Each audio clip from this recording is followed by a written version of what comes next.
इनके आगे पीछे राम शब्द ही नहीं है। हमारे आगे राम और पीछे राम, और हमारे राम, हमारे पैसे से मंदिर बना लिया, मंत्री भी वो बन के कमा के खाने का धंधा खोल लिया।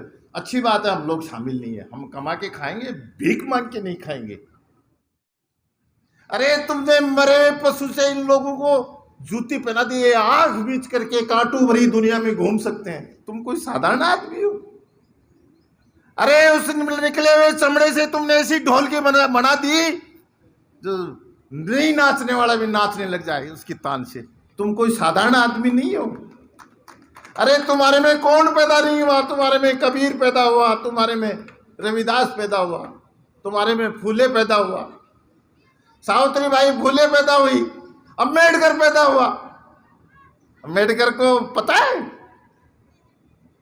नस्ना बूंद कर दिया। फिर तुम्हारे में से कोई कांसीराम पैदा हुआ।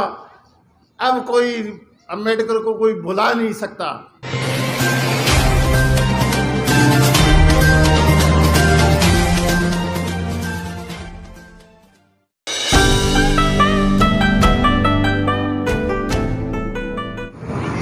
बाबा साहेब ने शुरुआत की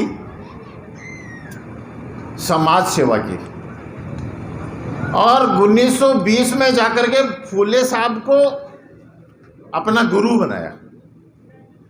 फूले साहब का देहावसान 1890 में हो गया। बाबा साहब का जन्म 1891 में हुआ।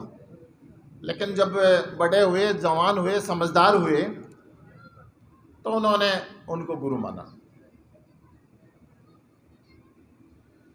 दुनिया में बाबा साहब को सिंबल ऑफ नॉलेज कहा जाता है।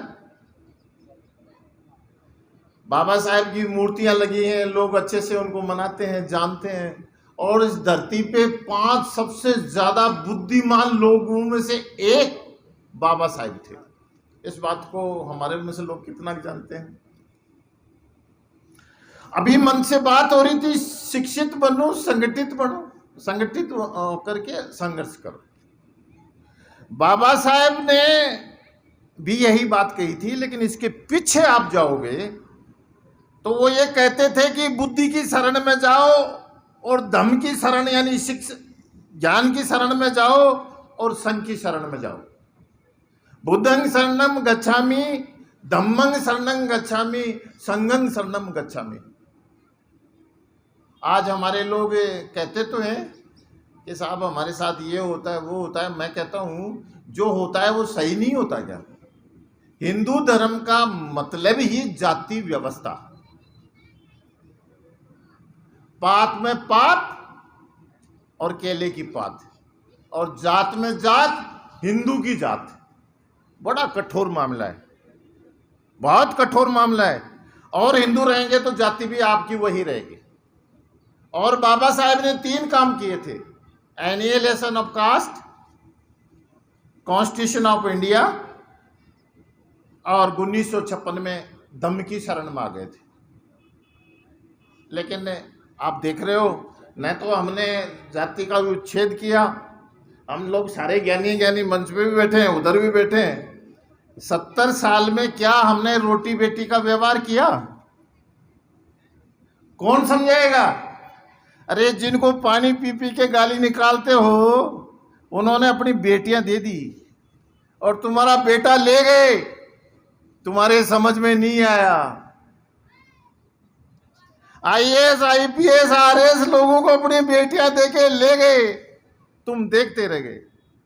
तुम आपस में शादी नहीं करते हो, तुम्हारे बच्चे अपने बलबूते पे शादियां करा रहे हैं, तुम गर्दन नीची करके उसको स्वीकार कर रहे हो।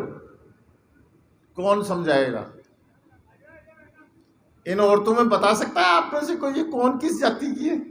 तुम पुरुषों में से कोई बता सकता है कौन किस जाति का? ये तो बहुत बड़ी साजिश है, साजिश। जो फ्रांस की क्रांति हुई तो इन लोगों को पता पड़ गया था कि ये वोट के जरिए राजा चुना जाएगा, और इन्होंने एक ऐसी व्यवस्था बनाई। कैसी व्यवस्था? सवर्ण और अवर्ण। सवर्ण का मतलब जिसकी जाति और वर्ण एक है उसको सवर्ण बोलते हैं। जैसे सवर्ण का मतलब होता है ब्राह्मण जाति भी है और वर्ण भी है, क्षत्रिय जाति भी है और वर्ण भी है, वैसे जाति भी है और वर्ण भी है। बाकी चौथे दर्जे का शूद्र है। शूद्र कौन है? शूद्र की जाति माली, खरी, कटीक, हीर है, ये कई जाति आ गई, उनको शूद्र कहा जाता है। शूद्र कौन है? चौथे दर्जे का सेवक है। और ये वैसे देखा जाए तो मैं पीछे पढ़ते नहीं हो, पढ़ दोगे तो मालूम पड़ेगा ये सुद्धोधन। सुद्धोधन कौन था? गौतम बुद्ध। गौतम जिनका नाम बचपन से नाम गौतम था, फिर बाद में ज्ञान से प्राप्त होकर के बुद्ध को प्राप्त किया, बुद्ध धर्म चलाया। उनके पिता का नाम था शुद्धोधन, और शुद्धोधन के वंशजों को शूद्र बना दिया और हमें पता नहीं पड़ा। हमारे लोग कब तक समझेंगे? हमारे लोग क्यों नहीं समझते? हमारे लोग आपस में क्यों टांग लगाते हैं? हमारे लोगों में सहन शक्ति क्यों नहीं है? हमारे लोगों में ज्ञान का अभाव क्यों है? हमारे लोग लड़ाई झगड़ा क्यों करते हैं? ये सारा खेल शिक्षा का है। मैं जनता समझ गई, हमारे नेता भी नहीं समझे हैं। संविधान को ऐसा तरोड़ मरोड़ के रख दिया है। मन से भी बात आई थी, जिन लोगों के पास में पहले से 50 रोटियां थी उनको 10 रोटी और दे दी, और जो 60 आदमी थे जिनको 27 रोटियां मिलनी थी उनसे और छीन लिया।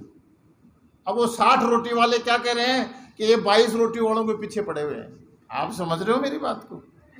और ये जो दुनिया में बदलाव आ रहा है भारत में, जिन दुष्टों की आप बात कर रहे हो, ये उन्हीं की देन है, उन 60 भूखे लोगों की देन है। वो समझ नहीं पा रहे हैं। आप लोग जो बैठे हो, आप लोगों ने दोहरी लड़ाई लड़ी है। आपने अपने लिए भी लड़ाई लड़ी है और उनके लिए भी लड़ाई लड़ी है। आप साधारण लोग नहीं हो। आपने अत्याचार अनाचार बहुत सहा है, आज भी सह रहे हो। आपने अपनी लड़ाई भी लड़ी है, लेकिन उस खुली पूंछने वाले जो 60 बड़ा भाई कहता है अपने आप को, उनकी ना समझी ने हमें बर्बाद कर दिया। बाबा साहब ने जाति की बात नहीं की थी, जमात की बात की थी। शेड्यूल कास्ट को रिजर्वेशन दिया था, शेड्यूल ट्राइब्स को रिजर्वेशन दिया था, अदर बैकवर्ड कास्ट को रिजर्वेशन दिया था। किसी जाट, भाट, रेगर, बलाई, खटीक, मीणा इसकी बात नहीं की थी। लेकिन हम लोग जो है जमात की बात कभी नहीं करते, हम जाति की बात करते हैं। ये हमारा पतन का कारण है। बाबा साहब ने जो संविधान बनाया उसमें भी धम के पुट हैं, क्योंकि उनको पता था कि जब हमारा शासन था आज से 3600 साल पहले सम्राट अशोक के टाइम में, तो उस जमाने में जो शासन की जो जूरिस्प्रूडेंस थी अशोका के टाइम में, वही आज लागू की है उन्होंने। लेकिन देखो आप, कानून में संविधान में नहीं लिखा हुआ, 10% दे दिया तो दे दिया। आप और हम कुछ नहीं कर सकते, सुप्रीम कोर्ट ने महरा दिया। अब हम लोग जो है माला पहनाने में बहुत मशगूल हैं। माला पहनाते हैं, विचारों पे ताला है। हम लोग माला पहना दिया, अब अगले साल मिलेंगे 14 अप्रैल 2024 को, और वो बाबा के लिखे हुए संविधान को, किताब को पढ़ करके सारे कोर्टों में कब्जा कर लिया। पता है आपको? हमारे पढ़ने वाले बच्चे देखिए, सब उनको उल्मा देना बंद कर दीजिए। मैं लास्ट में समरी के रूप में इसलिए करना चाह रहा हूँ कि समय थोड़ा कम है, मुझे कहीं जाना भी है। हमने किया वो हम भोग रहे हैं। मैं समाज से हूँ, हमने हमारे छोटे भाइयों को, हमारे बच्चों को अच्छी ढंग की शिक्षा नहीं दी, हमने भाईचारा नहीं सिखाया, और इसका परिणाम हमने ज़्यादा से ज़्यादा ये किया कि मेरा गांव मूंडरू है, मूंडरू से निकल के हमने श्रीमाधोपुर या जयपुर में मकान बना लिए, अच्छे मकान बना लिए, टीवी बीवी के साथ मस्त रहते हैं। उसका परिणाम है कि हमारा समाज भी हमसे दूर हो गया। यहाँ जो बैठे हैं वो लगभग पढ़े लिखे लोग हैं। जो हमने बांटा है वही मिलेगा, जो हमने बांटा है वही मिलेगा। हमने हमारे परिवार और समाज के साथ अन्याय किया है तो निश्चित मान के चलिए हमारी औलाद भी हमारे साथ अन्याय करेगी। कुदरत किसी को बख्शती नहीं है। आपको पता है वो एकलव्य का खूंटा क्यों लिया था? ताकि अर्जुन का पहला नंबर रहे। समझ रहे हो बात को? लेकिन कुदरत का खेल देखो, उसी मेरिट वाले अर्जुन ने उसी की हत्या की थी। इसलिए ज्यादा दुखी उनकी तरफ से मत होना। वो अन्याय कर रहे हैं तो भोग भी रहे हैं। और कोरोना में हमारे लोग कम मरे हैं, उनके लोग ज्यादा मरे हैं। लेकिन कोरोना के दौरान जो थाली बजाई थी ना, थाली, पता है क्या क्या था उससे? इस गवर्नमेंट ने, इस देश के चलाने वालों ने मूर्खों का परसेंटेज निकाला था। आप लोग इसको हंस के मत चलाइए। इस देश में कितने परसेंट मूर्ख हैं? थाली बजाने से कोरोना गया है क्या?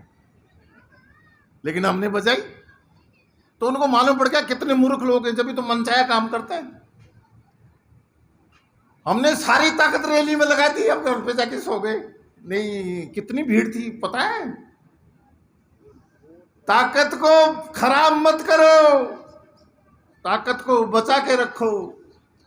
इस बुद्धि को भी खराब मत करो, उसको बचा के रखो। समय आएगा, समय आ रहा है। तुम बुद्ध का नाम लेते शर्म आती है, तुम बुद्ध के ही वंशज हो। बाबा साहब ने किताब में लिखा, हु वर द शूद्राज, साफ साफ लिखा है। अरे वो तो सही कहते हैं, तुम मंदिरों में क्यों जाते हो? तुम हिंदू हो ही नहीं, क्यों जाते हो? तुम बुद्ध के मानने वाले हो। बुद्ध के माने हैं, बुद्धि से काम करने वाले। अरे तुमने मरे पशु से इन लोगों को जूती पहना दी, आंख बीच करके कांटों भरी दुनिया में घूम सकते हैं। तुम कोई साधारण आदमी हो?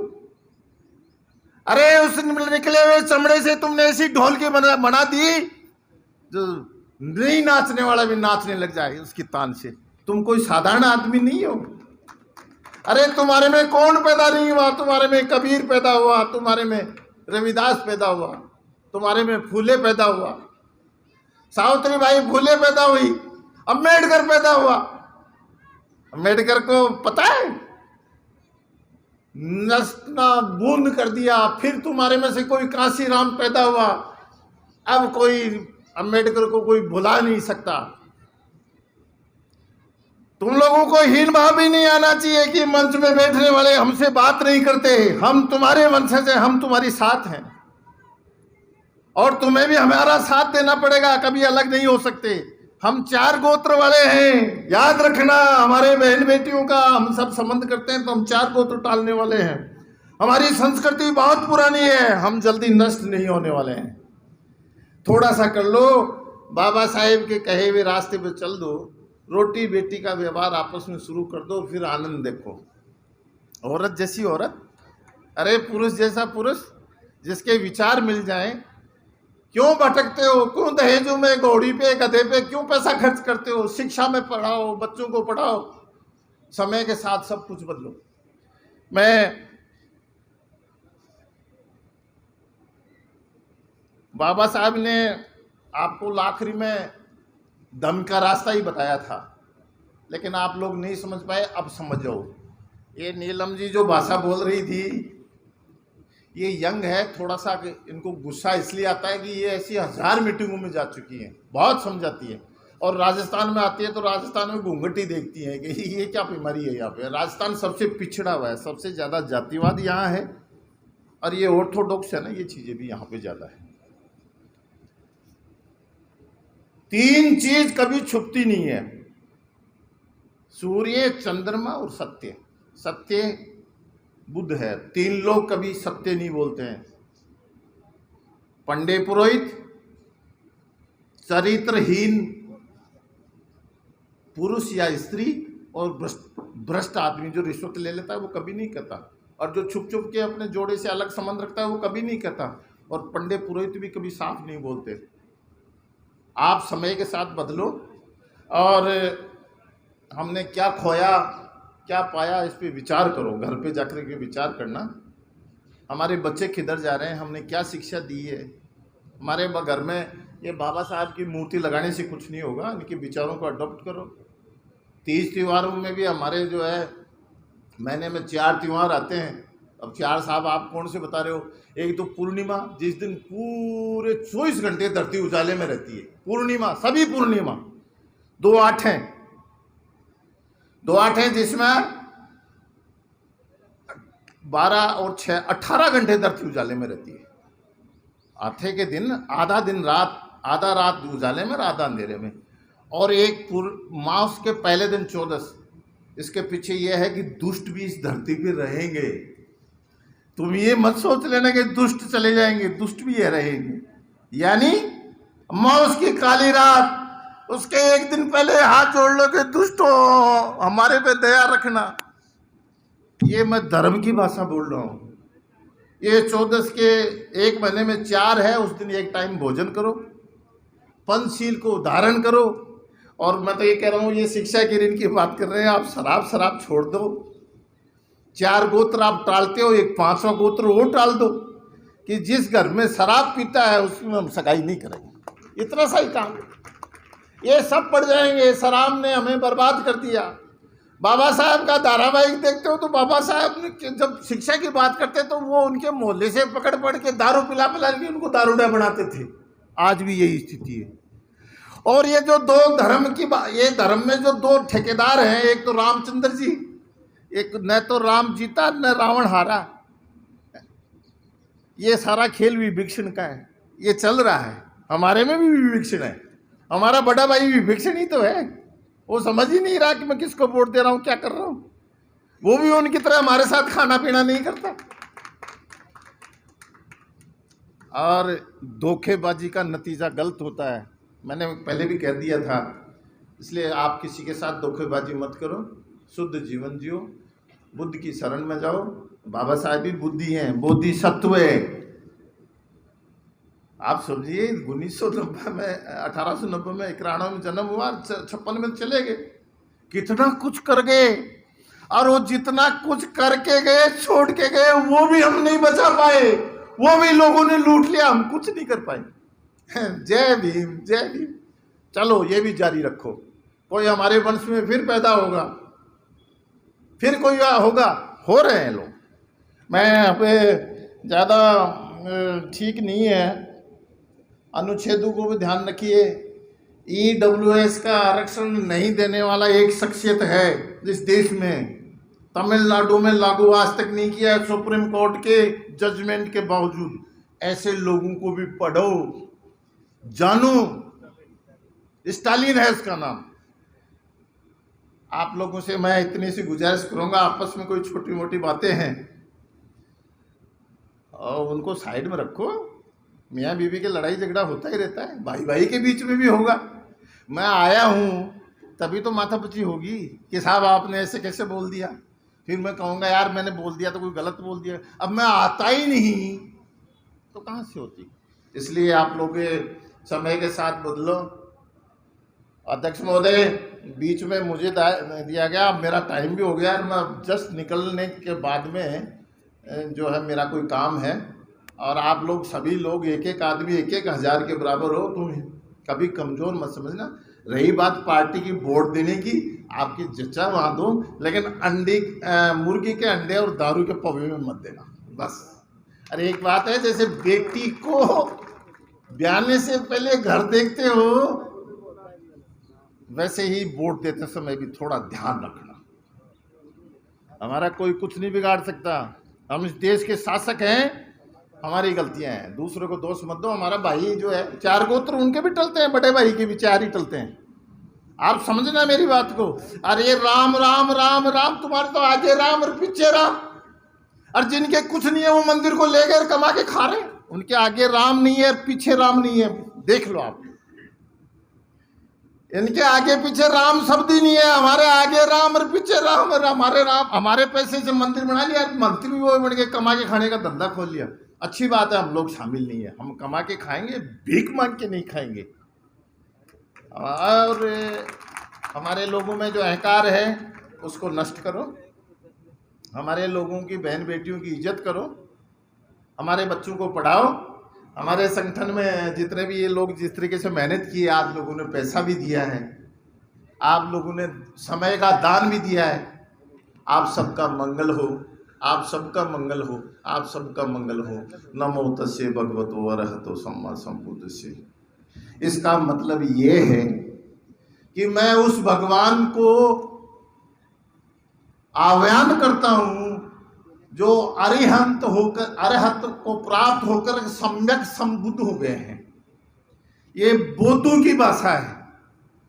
और धर्म में किसको कहा? जिसमें दया करुणा है वो धार्मिक है।